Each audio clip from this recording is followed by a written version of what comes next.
E você acredita que o arrebatamento vai acontecer antes dos 7 anos que seriam aquele período de 3 anos e meio, 3 anos e meio, Uhum. né?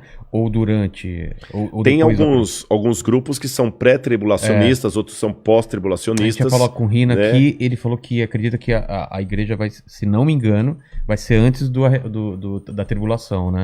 Eu acredito que a igreja passará pela grande tribulação, Vivenciando? vivenciando. Eu acredito que Ah, sim. é? Por várias razões. A primeira delas, você sabe que toda a doutrina de arrebatamento da igreja, dispensacionalismo, Arrebatamento, pro pessoal que não tá acostumado, como você explicaria? tá, eu vou resumir o que é o arrebatamento. Tá. Vocês já ouviram falar, pessoal, aqui num filme chamado Deixados para Trás, de Tim LaHaye? Eu vi, mas eu não Left sei. Behind, né?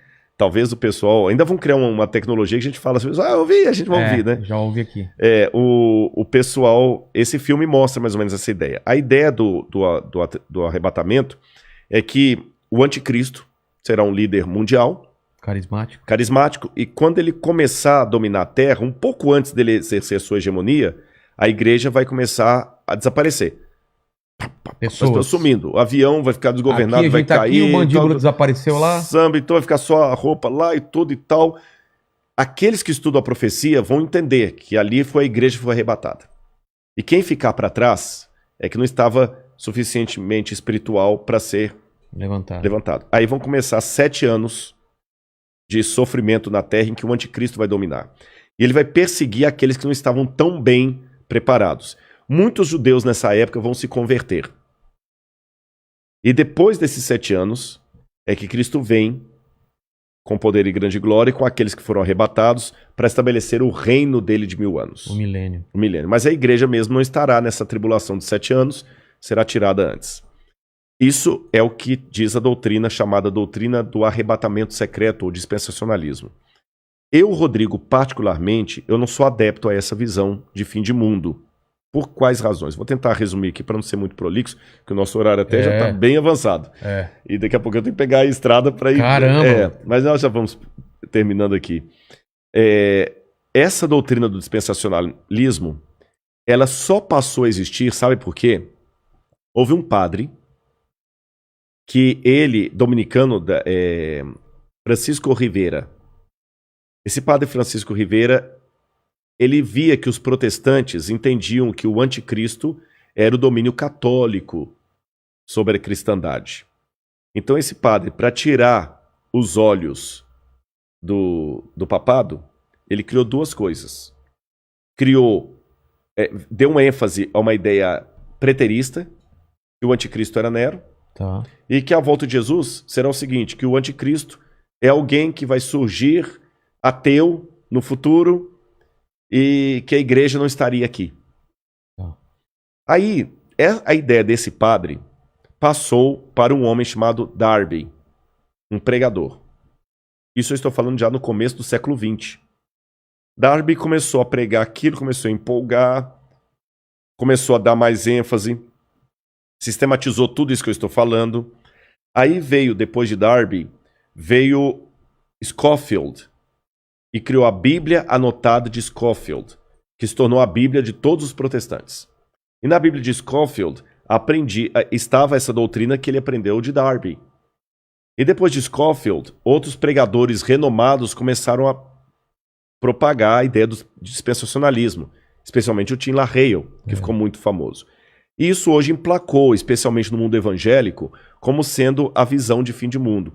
Só que se você olhar atrás da história do cristianismo, o dispensacionalismo, com o arrebatamento da igreja, 7 anos de tribulação, tudo mais, não fazia parte nem dos ensinos de Lutero, nem de Calvino, nem de Zwinglio, nem de John Wesley, dos metodistas, nem dos cátaros, nem dos albingenses, nem nenhum dos que viveram a história do cristianismo.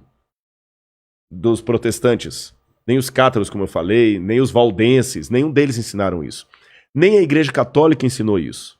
Se você for recuando mais, nem os pais da igreja ensinaram isso. Então, se fosse uma doutrina verdadeira, a gente tinha que admitir que é uma doutrina que ficou por 2000 anos. Vigente? Não, nem vigente. Inesquecida. ignorada. Ignorada. Porque em 2000 anos de cristianismo... Você falando dessa visão que foram os romanos Não, essa visão do anticristo como sendo alguém que vai vir, os 7 anos, a igreja arrebatada tá, antes. essa visão.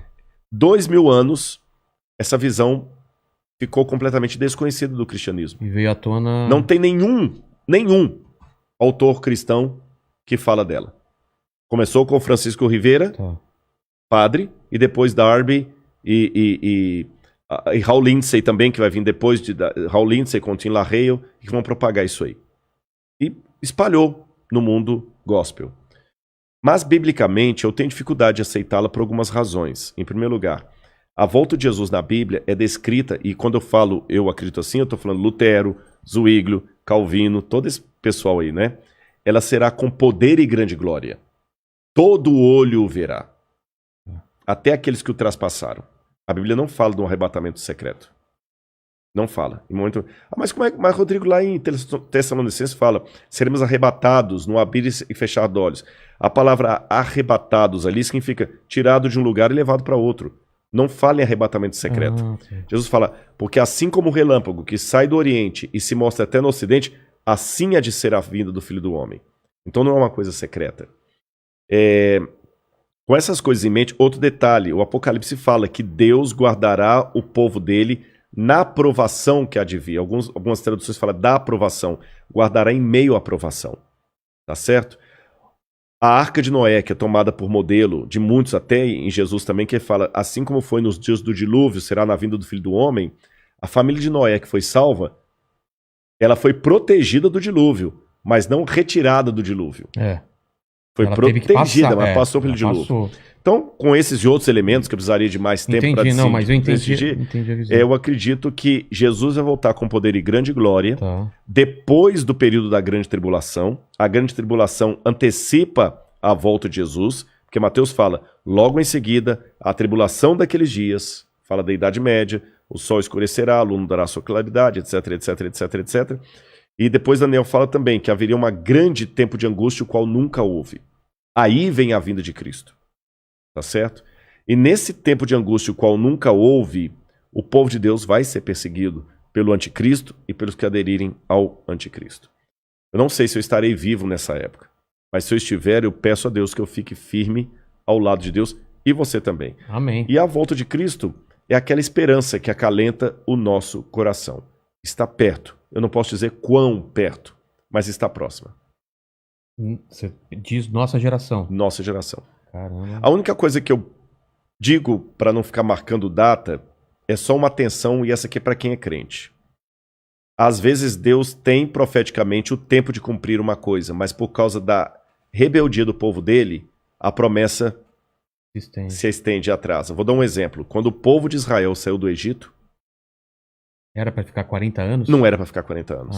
Entendi. Então, se você tivesse conversando comigo na época que as pragas estivessem caindo no Egito e estivesse fazendo esse podcast, e aí? Lá em Mênfis, exatamente, e me perguntaram assim, Rodrigo, na sua opinião, a libertação do povo hebreu está próxima? Eu falo assim, olha, pelo que eu estou vendo dos indícios, o rio Nilo se tornando em sangue, os animais morrendo, está muito próxima a libertação do povo de Deus. E de fato estava, tanto é que na Páscoa eles saíram. Só que eles saíram do Egito, mas o Egito não saiu deles. Resultado, ficaram 40 anos morgando no deserto. Então eu te dou a mesma resposta. Olhando o cenário mundial hoje, a nossa libertação está muito perto. Eu espero que nós não precisemos ficar 40 anos vagueando no deserto por causa da nossa falta de fé, da nossa falta de compromisso com as coisas de Deus.